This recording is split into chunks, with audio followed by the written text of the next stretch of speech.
100 years ago, Nikola Tesla discovered a healing technology that threatened the entire pharmaceutical industry. The day he died, the government seized everything. For 100 years, this technology was hidden. Until now, plasma is back. Tesla Club, tzla.club. I think on some level, humans are in such a traumatized state, in such a survival mode, that the brain just doesn't prioritize this. It prioritizes the survival mode. And then all these bits of information, yes, you recognize it when you see it. You acknowledge the dot connecting that you do. But then it kind of resets itself into the default setting, which is survival mode. And so, you know, an important question, I think, would be, is like, how do we deal with that, right? En masse with humanity. Well, interestingly, the survival mode comes from the reptilian brain, or what scientists call the R complex, which is down here, exactly the place where they stuck the probe in to get into the Matrix in the Matrix movies. The reptilian brain is all about survival, not just survival physically, passes for physically, but survival of paying the rent at the end of the month, survival of relationships, survival of your job. All these are survival mechanisms that come from the reptilian brain. And it's been my contention for a long time that the body is actually a biological computer that is not only programmed with running the bodily functions without as consciously being aware of it. When's the last time you thought about breathing? Only when you were out of breath. Otherwise, it's just the program's doing it. And also, beyond that, I'm sure they're absolutely convinced there are psychological programs in there. In fact, I know there are because, for instance, the fight or flight freeze response to danger, it comes from the reptilian brain. And I think that if we don't open ourselves to consciousness beyond the body program runs the show. And my story. Yes, I was going to ask. My story links into this. Now, this is actually, funnily enough, an old story. It's from August of 2025, but I saw it circulating a lot on the internet this week. And it's this. Scientists find that all human brains could actually be connected through a subtle electromagnetic activity. It's been in my books for years and years and years. And it says, for most of human history, people have been convinced they are separate. Each mind, its own private island locked away behind the walls of the skull. But now researchers are hinting that this might not be the whole truth. Oh, you don't say. According to recent findings from Princeton University, our brains might be doing something quietly astonishing, broadcasting ultra-low frequency electromagnetic waves, very significant as I'll come to, that could link us subtly, invisibly, across thousands of miles. These brains' signals, faint, they describe them as, scientists say, may form a kind of planetary neural network. If true, it would mean that your brain right now could be influencing another person on the opposite side of the earth and vice versa without either of you being aware of it. No wires, no internet, just the quiet hum of biology interacting with the physics of the planet. Now, from my perspective, there are two aspects to this.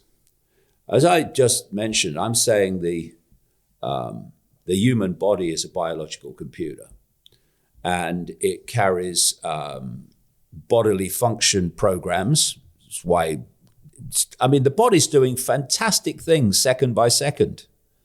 You know, if I'm in a place that's hot, it's reacting. If I'm in a place that's cold, it's reacting. All these are happening outside of our conscious mind. But like I say, I have no doubt whatsoever, in fact, it's provable, that running through the body are also psychological programs, behavioral programs, perceptual programs. So you've got the body, and then you've got consciousness, the true I, ultimately. And if you operate only on the body, then there is this interaction. I'm sure that that's true there, I've just talked about, where electromagnetic waves are going out from your brain, and they're passing through the electromagnetic field that we're all living in, and they can be picked up by other brains subconsciously without knowing, and everyone can be influencing everyone else's perception. 100th monkey? Well, yes, 100th monkey syndrome, where you, some member of a species or a few members of a species learn something new, and then suddenly everyone in that species can do it spontaneously without being shown. But species, what's a species? It's particular frequency. So obviously species are going to connect with species of a like kind because of the frequency compatibility, right? And so you've got the human situation. And so many things can be answered. So many paranormal things can be answered by this knowledge. But what are we talking about here? What are they talking about? They're talking about a hive mind. Yeah, 100%. Therefore, we come into this whole area too of what's called brain plasticity. Plasticity. Yeah, plasticity. I can never say the bloody word. So where they thought, until relatively recently, that once the brain was formed, that was it.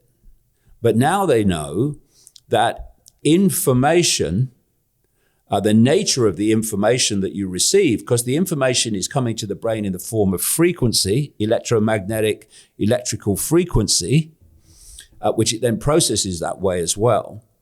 And that common frequency of constantly getting the same information from the system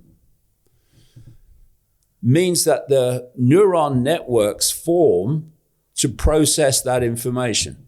And until the information changes, the neural networks don't change. Once new information comes in a different frequency, suddenly the brain starts to form new neural networks to process that.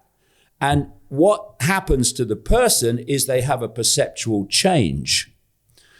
And so if you can control the information, even on the body program level, as I would call it, if you can control the information that people generally receive, what's called the normal, what's bashed out by the education system, by the media, by Silicon Valley, all these different governments, all these different sources, then basically you have anyone that takes on that without question is now generating through this electromagnetic hive mind system. They are generating the frequencies, the information that information represents. And so if on that level of brain alone, humans are connected, then you are influencing by your own perceptions, other people's perceptions. This is another reason why control of information is absolutely vital. Don't mention the reptiles, Dave. Even less is said about the Grey Pope, who some believe to be the true ruling power in the Vatican. Humans emitting a MAC address. All of them had Bluetooth signals. I've never seen it before. Queuing up to transition their children. This is the ultimate suicide cult. What if the symbols around us every day aren't just ornamental? We lost 1,000 years of history. What if they're instruction? That state of awareness is not manipulatable.